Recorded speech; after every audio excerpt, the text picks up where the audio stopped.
Pernahkah terlintas di benak kita, mengapa di satu sudut dunia, orang-orang bisa hidup tenang mencapai usia 100 tahun, tetap aktif dan bahagia?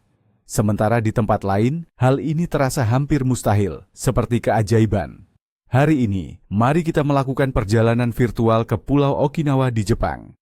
Tempat ini terkenal sebagai salah satu zona biru di planet kita, sebuah wilayah di mana konsentrasi penduduk yang usianya panjang betul-betul sangat tinggi. Kita akan membongkar 3 rahasia sederhana, namun dampaknya luar biasa besar, yang membantu penduduk Okinawa menjaga kesehatan dan semangat mereka, bahkan saat sudah melampaui usia 50, 60, dan 70 tahun. Dan percayalah, ini bukan tentang pil eksotis atau latihan fisik yang sulit, semuanya jauh lebih sederhana dan mendalam. Ngomong-ngomong, menurut Anda, apa yang lebih penting untuk panjang umur, faktor keturunan, ataukah gaya hidup? Coba sampaikan pendapat Anda di kolom komentar sekarang juga. Di akhir video nanti, kita akan lihat apakah pandangan Anda berubah. Lantas, apa sebenarnya yang dimaksud dengan zona biru ini? Istilah ini digunakan oleh para ilmuwan dan demografer untuk menyebut 5 wilayah di dunia, di mana penduduknya hidup jauh lebih lama dibandingkan rata-rata global. Wilayah tersebut adalah Sardinia di Italia, Semenanjung Nicoya di Costa Rica, Ikaria di Yunani, Loma Linda di California, dan tentu saja, bintang utama kita hari ini, Pulau Okinawa di Jepang. Puluhan tahun penelitian membuktikan bahwa rahasianya bukan hanya terletak pada genetik yang unik, melainkan pada gaya hidup, pola makan, dan hubungan sosial yang kuat. Okinawa sangat menonjol di antara zona-zona tersebut. Bukan hanya banyak warganya yang melewati usia 100 tahun, tetapi mereka juga tetap sehat hingga usia tua, terhindar dari penyakit-penyakit modern seperti gangguan jantung, kanker, dan diabetes. Rahasia mereka bukanlah satu pil ajaib, melainkan sebuah sistem holistik, perpaduan harmonis dari beberapa elemen kunci. Dan inilah yang akan kita bahas sekarang juga. Kita akan memulainya dari hal yang paling dekat dengan kita, yaitu apa yang ada di piring makan kita. Aturan pertama, dan mungkin yang paling terkenal dari orang-orang Okinawa, disebut sebagai hara hachi bu. Frasa ini, yang selalu mereka ucapkan sebelum mulai makan, bisa diartikan, makanlah sampai perut Anda terisi 80% saja. Coba bayangkan, Anda harus berdiri dari meja makan dengan perut yang masih terasa sedikit kosong. Agak aneh ya?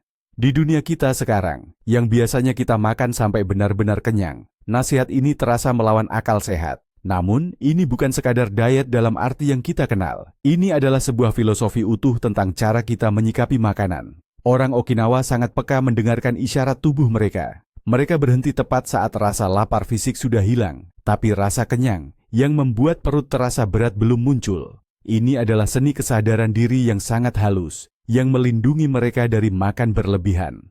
Ingatlah, otak kita butuh waktu kira-kira 20 menit untuk menerima sinyal kenyang dari lambung.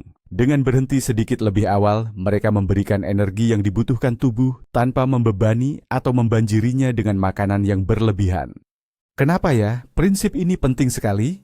Dari sudut pandang ilmiah, hara hachi bu hanyalah bentuk pembatasan kalori yang sederhana dan sangat alami. Banyak penelitian, baik pada hewan maupun manusia, sudah membuktikan bahwa mengurangi asupan kalori secara wajar itu bisa memperlambat proses penuaan di tingkat sel. Ini juga mengurangi stres oksidatif dan tentu saja menurunkan risiko penyakit yang datang seiring usia. Saat kita selalu makan berlebihan, kita memaksa tubuh kita bekerja keras, sampai ngos-ngosan, hanya untuk mencerna dan menyerap makanan yang sebetulnya tidak perlu. Hal ini menambah beban ekstra pada semua sistem tubuh kita, mulai dari pencernaan sampai ke jantung dan pembuluh darah. Akhirnya, tubuh kita pun cepat aus. Nah, penduduk Okinawa, karena rata-rata mereka mengonsumsi kalori 20% lebih sedikit daripada orang-orang di negara barat, mereka sebenarnya telah mengubah mode kerja tubuh mereka menjadi mode yang jauh lebih hemat dan efisien. Anggap saja ini seperti kita mengendarai mobil. Kita tidak perlu menginjak pedal gas dalam-dalam di setiap lampu merah. Mobilnya pasti akan awet lebih lama. Dan begitu juga dengan tubuh kita, bukan cuma soal banyaknya, tapi yang lebih penting adalah kualitas makanannya. Coba kita intip, apa saja sih yang ada di menu harian masyarakat Okinawa yang terkenal panjang umur itu? Di sana, kita tidak akan menemukan potongan besar daging merah atau produk susu yang berlemak. Inti dari pola makan mereka adalah tumbuh-tumbuhan. Sayur-mayur berwarna-warni yang mereka tanam sendiri di kebun, itulah yang mendominasi sebagian besar hidangan mereka. Raja dari semua hidangan mereka adalah ubi jalar ungu, atau yang mereka sebut beni imo. Ubi ini kaya akan antioksidan, vitamin, dan juga serat yang sangat baik untuk pencernaan. Mereka juga mengonsumsi banyak produk kedelai, terutama tahu, tofu, dan miso. Ini adalah sumber protein nabati yang luar biasa, serta mengandung zat yang sangat bermanfaat untuk kesehatan jantung kita. Di meja makan mereka, pasti selalu ada pare pahit yang dikenal dengan nama goya. Konon, sayuran ini dipercaya membantu menjaga kadar gula darah tetap stabil. Tak ketinggalan, ada juga berbagai jenis rumput laut yang kaya akan mineral penting. Singkatnya, diet mereka rendah kalori, namun di saat yang sama sangat padat nutrisi yang dibutuhkan tubuh. Coba kita lihat budaya orang Okinawa. Bagi mereka, makanan itu sama saja dengan obat. Mereka melihat makanan dan kesehatan sebagai satu kesatuan yang tidak bisa dipisahkan. Setiap bahan makanan di meja mereka punya khasiat dan manfaat khusus. Contohnya, kunyit yang sering mereka gunakan sebagai bumbu dapur, sangat ampuh sebagai agen anti peradangan alami. Lalu ada jamur shiitake yang berfungsi menjaga daya tahan atau imunitas tubuh kita. Belum lagi teh hijau yang menjadi minuman wajib mereka sehari-hari. Teh ini kaya antioksidan yang melindungi sel-sel tubuh dari berbagai kerusakan. Pemahaman mendalam mengenai hubungan antara makanan dan kesehatan ini sudah diwariskan secara turun-temurun. Ini adalah kearifan yang melekat. Mereka secara alami dan intuitif memilih makanan yang memberi mereka kekuatan, energi, dan perlindungan dari penyakit. Ini bukan sekadar tren diet dari internet, melainkan sebuah kebijaksanaan yang sudah teruji selama berabad-abad, menjamin hidup sehat. Bisa dibilang setiap hari mereka memakan pelangi. Artinya, mereka mengonsumsi seluruh spektrum mikronutrien yang dibutuhkan tubuh. Semuanya didapat dari bahan makanan utuh, whole food, yang alami dan langsung ditanam di tanah mereka sendiri. Mari kita bongkar satu mitos yang sangat populer di kalangan kita. Anggapan bahwa untuk tetap kuat dan sehat di usia senja, kita wajib mengonsumsi banyak daging. Pengalaman masyarakat Okinawa, Jepang membuktikan sebaliknya. Pola makan mereka didominasi oleh makanan nabati atau berbasis tumbuhan. Daging, terutama daging babi, jarang sekali muncul di meja mereka. Hanya pada hari-hari istimewa, dan itu pun dalam porsi yang sangat kecil. Mereka mendapatkan asupan protein dari tahu, tempe, kacang-kacangan, dan terkadang dari ikan. Dan lihatlah hasilnya. Kasus osteoporosis dan patah tulang sangat jarang terjadi pada mereka. Jauh lebih sedikit dibandingkan negara-negara yang sangat banyak mengonsumsi susu dan daging.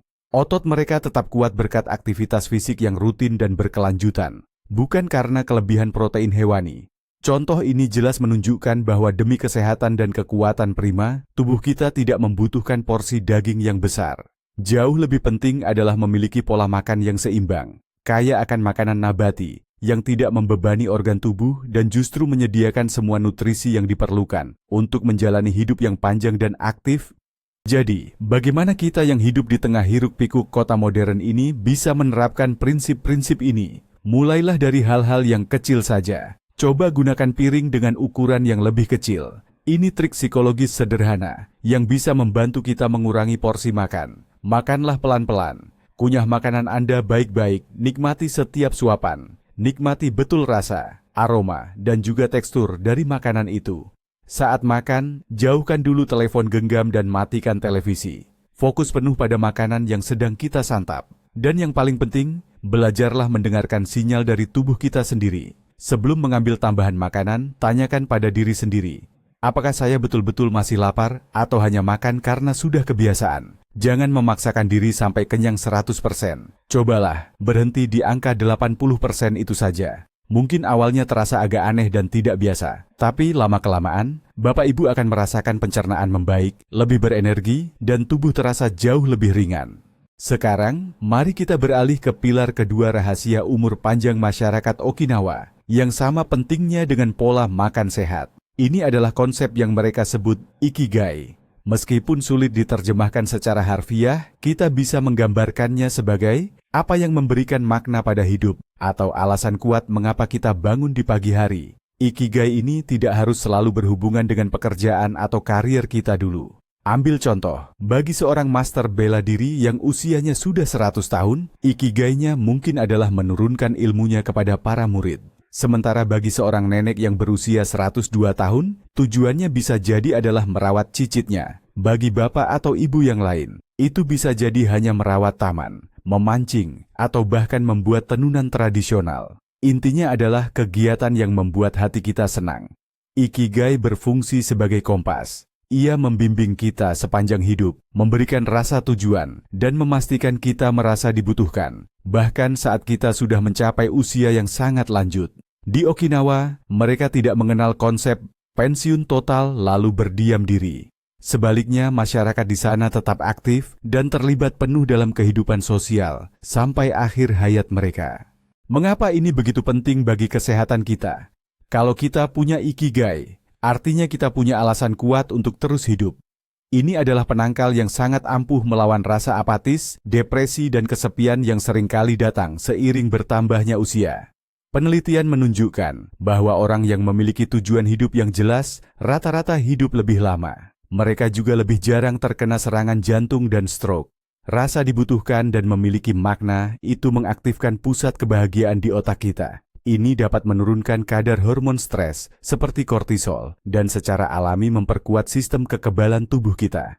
Seringkali saat seseorang memasuki masa pensiun dan kehilangan peran sosialnya, ia juga kehilangan makna hidup. Nah, hal ini bisa jadi pemicu utama menurunnya kesehatan secara drastis. Namun, berbeda dengan orang Okinawa, karena mereka memegang teguh ikigai mereka. Mereka tidak pernah berhenti merasa dibutuhkan dan tetap menjadi anggota komunitas yang aktif. Kisah-kisah tentang ikigai di Okinawa sungguh luar biasa, memukau karena kesederhanaan dan kedalamannya.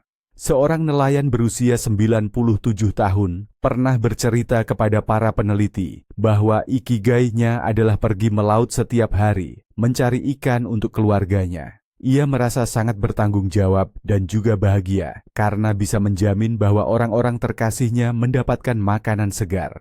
Ada lagi seorang wanita yang usianya sudah 100 tahun yang mendedikasikan hidupnya pada seni menenun tradisional yang disebut bashofu.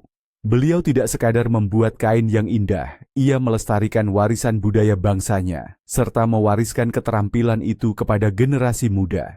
Tangannya selalu sibuk bekerja, namun pikirannya tetap jernih dan tajam. Kegiatan-kegiatan ini memang tidak menghasilkan banyak uang, tetapi memberikan sesuatu yang jauh lebih berharga, yaitu perasaan bahwa hidup mereka itu bermakna. Mereka tidak hanya duduk diam, menanti akhir dari segalanya. Mereka menjalani hidup yang penuh arti dan bermakna setiap hari. Bagaimana cara menemukan ikigai? Atau tujuan hidup kita, terutama kalau usia kita sudah di atas 50 dan rasanya semua target karier utama sudah tercapai. Ini bukan saatnya untuk berhenti, tapi justru untuk memulai lagi dari awal. Coba ajukan beberapa pertanyaan sederhana pada diri sendiri. Apa yang paling saya sukai? Bidang apa yang benar-benar menjadi keahlian saya? Dari semua keterampilan itu, mana yang bisa bermanfaat bagi orang lain? Dan yang terpenting, apa yang membuat saya merasa hidup dan bersemangat kembali? Ikigai. Anda mungkin tersembunyi di hobi yang sudah lama ditinggalkan, di pekerjaan sukarela, volunteering, dalam membantu anak cucu, dalam belajar hal baru, berkarya, atau bahkan dalam membagikan pengalaman hidup Anda yang berharga. Jangan cari yang terlalu besar atau yang luar biasa. Ikigai seringkali ditemukan dalam kegiatan sehari-hari yang sederhana, yang membawa sukacita bagi Anda dan manfaat bagi orang di sekitar. Intinya, kita harus punya alasan kuat untuk bangun dari tempat tidur dengan rasa senang setiap pagi. Kita perlu betul-betul menyadari bahwa ikigai itu bukanlah tujuan yang sifatnya kaku atau statis, yang sekali dicapai langsung selesai untuk selamanya. Ikigai bisa berubah dan bertransformasi seiring berjalannya waktu dan usia. Dulu, saat masih muda, mungkin ikigai kita adalah fokus pada karir dan membesarkan anak. Nah, setelah usia 50 atau 60, ikigai bisa bergeser menjadi kegiatan membimbing atau menjadi mentor, berkebun, atau bahkan jalan-jalan ke tempat baru. Fleksibilitas dan kemampuan untuk selalu menemukan makna baru adalah kunci utama menuju kehidupan yang panjang dan bahagia. Para lansia di Okinawa yang berumur panjang itu tidak pernah berhenti belajar hal baru, menguasai keterampilan baru, dan berinteraksi dengan berbagai generasi. Mereka tidak terjebak pada masa lalu, melainkan menatap masa depan dengan penuh rasa ingin tahu. Keterbukaan terhadap pengalaman baru inilah yang menjaga otak mereka tetap aktif, mencegah gangguan kognitif, dan mengisi hidup mereka dengan pengalaman baru dan kegembiraan. Coba renungkan, apa kira-kira hal baru yang ingin Anda pelajari saat ini? Mungkin saja, disitulah ikigai baru Anda tersembunyi. Dan inilah dia, fondasi ketiga yang menopang rahasia panjang umur penduduk Okinawa. Ini adalah sesuatu yang seringkali terlewatkan dalam dunia kita yang makin individualis ini, kekuatan ikatan sosial. Penduduk Okinawa punya istilah khusus untuk hal ini, yaitu moai. Awalnya moai hanyalah sebuah sistem tolong-menolong dalam hal keuangan di desa. Namun seiring berjalannya waktu, maknanya berkembang jauh lebih mendalam. Moai adalah kelompok kecil yang terdiri dari 5 hingga 10 teman akrab yang berkomitmen untuk saling mendukung sepanjang hidup. Mereka rutin berkumpul, entah itu hanya untuk sekadar berbincang, berbagi kabar terbaru, saling membantu saat ada kesulitan, atau bahkan hanya minum teh bersama. Kelompok-kelompok ini dibentuk sejak masa kanak-kanak, dan ikatan persahabatan tersebut dipertahankan seumur hidup. Inilah jaringan sosial pribadi Anda yang paling handal. Mereka menjamin dukungan emosional, finansial, dan juga psikologis dalam situasi apapun. Manfaat sistem kumpul-kumpul seperti ini, baik untuk jiwa maupun raga, itu luar biasa besarnya. Rasa memiliki kelompok serta kesadaran bahwa kita punya orang-orang yang bisa diandalkan kapan saja adalah perisai paling kuat melawan stres. Menurut penelitian terbaru, kesepian itu sama bahayanya buat kesehatan kita, seperti merokok 15 batang sehari. Kesepian bisa meningkatkan risiko depresi, penyakit jantung, bahkan kepikunan atau demensia. Sebaliknya, para anggota moai merasa aman, terlindungi, dan disayangi. Kalau ada salah satu anggota yang jatuh sakit, anggota lain pasti akan membawakan makanan dan membantu menyelesaikan urusan rumah tangga. Kalau ada yang sedang kesulitan keuangan, kelompok moai bisa patungan untuk membantu. Tapi, yang paling penting dari semua itu adalah rutinitas ngobrol, tertawa, dan bertukar cerita setiap hari. Stimulasi sosial yang terus-menerus ini menjaga pikiran kita tetap jernih, menjaga otak tetap encer, dan memberi kita energi positif yang benar-benar bisa memperpanjang usia. Moai itu bukan sekadar kelompok atau komunitas biasa. Moai adalah keluarga kedua yang menjalin ikatan dan komitmen seumur hidup. Mereka merayakan pernikahan dan kelahiran bersama, dan saling menguatkan saat berduka di pemakaman. Mereka tahu segalanya tentang satu sama lain, dan menerima kekurangan serta kelebihan anggotanya apa adanya. Dukungan yang mendalam dan tanpa syarat, inilah yang menciptakan lingkungan unik. Tempat menua tidak lagi terasa menakutkan. Anda tahu pasti bahwa Anda tidak akan pernah berjalan sendirian. Selain itu, moai juga berfungsi sebagai semacam kelompok penunjang gaya hidup sehat. Jika salah satu anggota mulai menyimpang, misalnya merokok atau terlalu banyak mengonsumsi alkohol, anggota lain akan menegur dan mengarahkan kembali ke jalur yang benar dengan cara yang lembut. Mereka saling mendukung kebiasaan sehat, yang memberikan kontribusi besar pada umur panjang mereka secara keseluruhan. Ini adalah tanggung jawab kolektif atas kesehatan dan kebahagiaan setiap individu yang tergabung di dalamnya.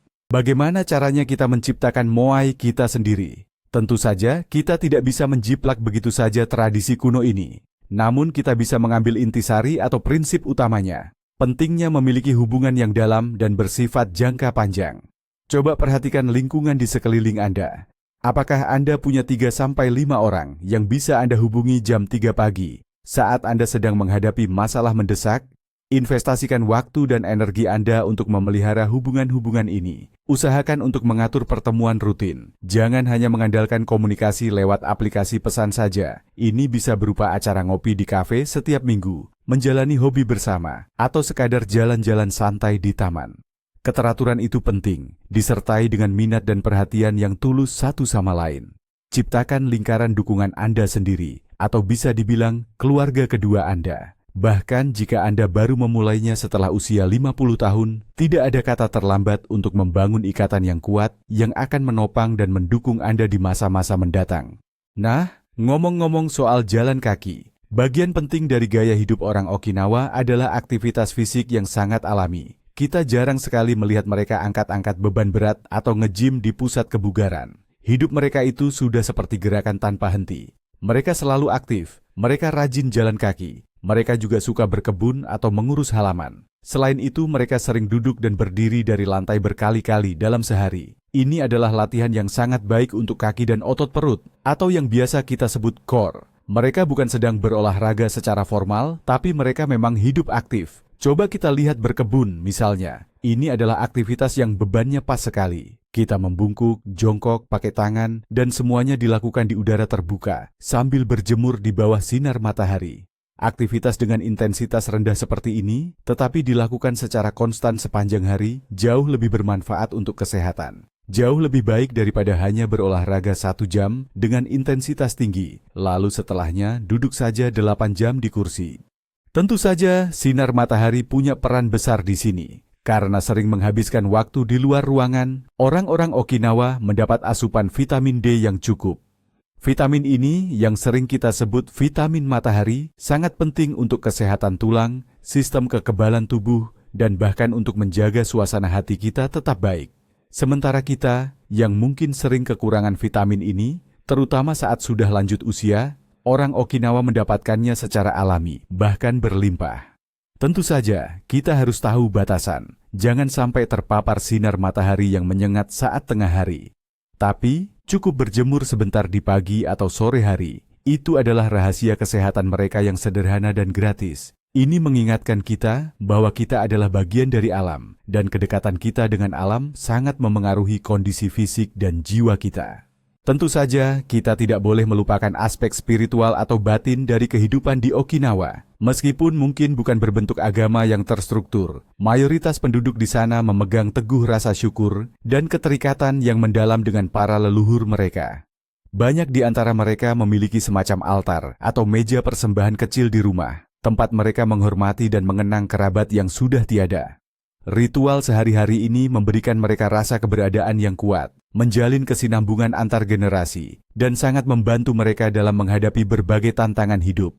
Mereka diajarkan untuk menghargai nikmat yang sederhana, santapan yang lezat, keakraban dengan sahabat, dan indahnya pemandangan alam.